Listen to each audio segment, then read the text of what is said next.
আসসালামু আলাইকুম রহমতুল্লাহি ওয়া বারাকাতুহু। চোর ধরুন, চোরকে শায়েস্তা করুন। চুরির মাল ফেরত পেতে কী কী আমল করবেন আজকে সম্পূর্ণ কিছু আপনাদেরকে জানিয়ে দেওয়ার চেষ্টা করব ইনশাআল্লাহ। আল্লাহ পাক রব্বুল আলামিন কুরআনুল কারীমের মধ্যে ৬৬৬৬ খানা আয়াত নাজিল করে দিয়েছেন। এর মধ্যে একখানা আয়াত আছে যে আয়াতে কারিমা যদি কেউ ১,১৫,০০০ মতান্তরে ১,৩০,০০০ বার যদি কেউ পড়ে, তাহলে যে চোর মাল নিয়েছে, আপনার সম্পদ নিয়েছে, টাকা পয়সা, গয়না, স্বর্ণ, এই সমস্ত দামি দামি বস্তু সহ ছোটোখাটো বস্তু যদি হয়, যেটা আপনার খুবই প্রয়োজনীয় জিনিস, সেটা যদি কেউ নিয়ে থাকে, তাহলে এই খতমটা পড়ার মাধ্যমে ইনশাআল্লাহ আপনি আপনার মাল ফেরত পাবেন। চোর আপনার মাল ফেরত দিতে বাধ্য হবে ইনশাআল্লাহ।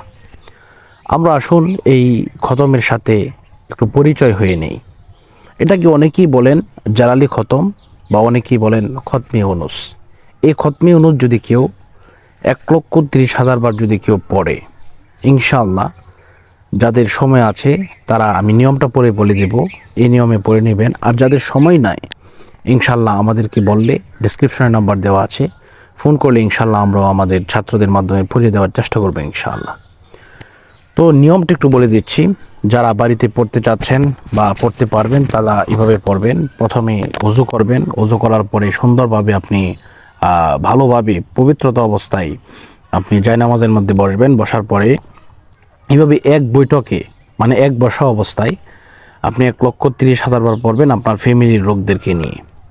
তো প্রথমে সূরা ফাতিহা একবার, এরপরে সূরা ইখলাস ৩ বার, কয়েকবার দরুদ শরীফ পাঠ করার পরে এইভাবে পড়া শুরু করবেন, লা ইলাহা ইল্লা আনতা সুবহানাকা ইন্নী কুনতু মিনাজ জালিমিন।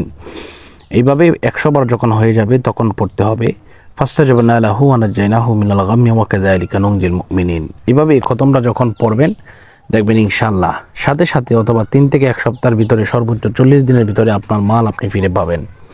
তো আমি একটি ঘটনা আপনাদেরকে শেয়ার করতে চাই। তা হচ্ছে, আমার নানা একজন মসজিদের ইমাম সাহেব ছিলেন। তো ওনার সাইকেলটা মসজিদ থেকে চুরি হয়ে গেছে। তো উনি ওনার ছাত্রদেরকে দিয়ে উনি তৎক্ষণাৎ খতমটা পড়ে দিলেন।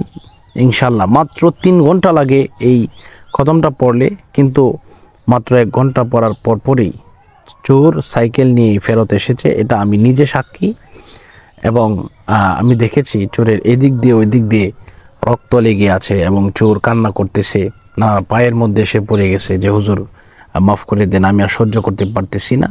আমার হঠাৎ করে এমন তীব্র ব্যথা শুরু হয়ে গেল, আমি অসম্ভব সহ্য করতেই পারতেছি না। আমার মুখ দিয়ে অটোমেটিকলি, নাক দিয়ে এভাবে রক্ত বের হচ্ছে, রক্ত এইভাবে এদিক দিয়ে লেগে আছে। তো আমার নানা মনের মানুষ ছিলেন, উনি ক্ষমা করে দিলেন। যাক, যে কথা বলতেছিলাম, আপনারা ইনশাল্লাহ যদি এই খতমটা পড়েন, ইনশাল্লাহ পড়তে পারেন।